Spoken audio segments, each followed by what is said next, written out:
1 मई से केंद्र सरकार ने ऐलान किया है कि वैक्सीनेशन का 3rd फेज शुरू किया जाएगा, जो कि 18 साल से ज्यादा लोगों की उम्र के लिए होगा। लेकिन राज्य ये कह रहे हैं कि उनके पास वैक्सीन ही नहीं है, तो वो ये ड्राइव कैसे चलाएंगे? 1 मई से तीसरे चरण में 18 से 44 साल के लोगों का वैक्सीनेशन होना है। रजिस्ट्रेशन बुधवार शाम 4 बजे शुरू हो गई, लेकिन कोविन की साइट में शुरुआती कुछ मिनटों में दिक्कत आ गई। इसे कुछ देर के बाद ठीक किया गया और तब रजिस्ट्रेशन आगे बढ़ा। 18 साल से 44 साल के आयु वर्ग के लिए राज्यों को वैक्सीन निर्माताओं से सीधे वैक्सीन खरीदनी है।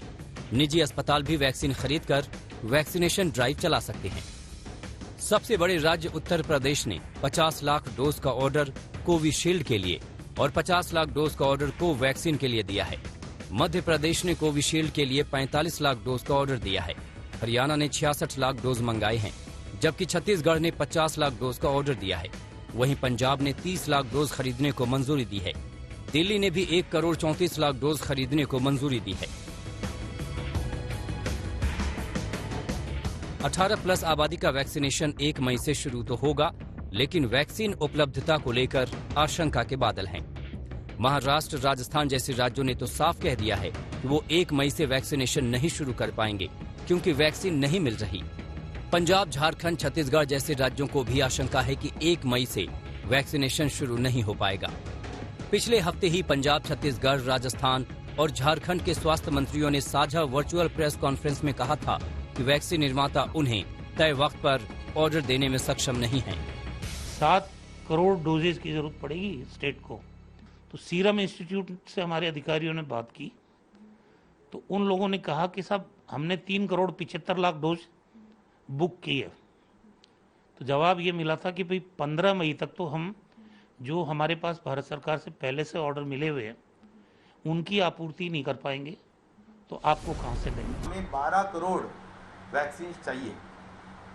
इसमें हमारा जो एज ग्रुप है, वो एज की जो संख्या है वो 5 करोड़ 71 लाख, इतनी संख्या इसमें आती है। और अगर हर एक को 2 डोज दिया जाए तो 12 करोड़ लोगों को 12 करोड़ डोजेस हमारे को चाहिए। तो उसके लिए क्या शेड्यूल आपका रहेगा और क्या प्राइस रहेगी, यह चिट्ठी हमने हमारी सरकार की तरफ से लिखी है। उसका और कोई जवाब ये दोनों कंपनी से आया नहीं है।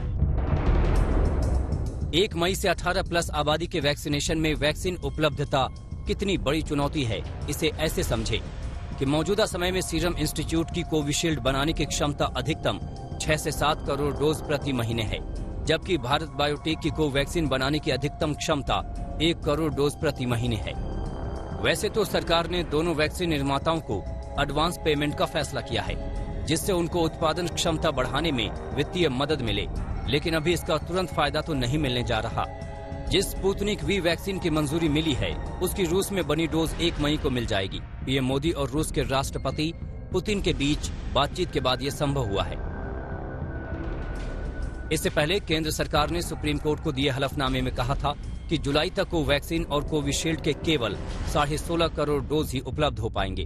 अब तक सीरम इंस्टीट्यूट को राज्यों से 34 करोड़ और निजी अस्पतालों से 2 करोड़ डोज के ऑर्डर मिले हैं। सीरम इंस्टीट्यूट के सूत्रों के मुताबिक 4 दिनों में राज्यों को सप्लाई होने लगेगी। 5 राज्य इसी हफ्ते सप्लाई पाएंगे, जिनमें महाराष्ट्र शामिल है, जबकि अन्य राज्य 3 हफ्तों में सप्लाई पाएंगे। भारत में 18 साल से ऊपर करीब 90 करोड़ लोग हैं, यानी कुल 180 करोड़ डोज की कुल जरूरत है। अभी तक 14 करोड़ से ज्यादा डोज दी जा चुकी है, यानी अभी 165 करोड़ डोज से ज्यादा की जरूरत है। यानी भारत के वैक्सीनेशन प्रोग्राम का जल्द निपटना मुमकिन नहीं है, लेकिन फिर भी 1 मई की तारीख का इंतजार सभी को है। मुंबई में पंकज उपाध्याय के साथ अशोक सिंघल, दिल्ली आज तक।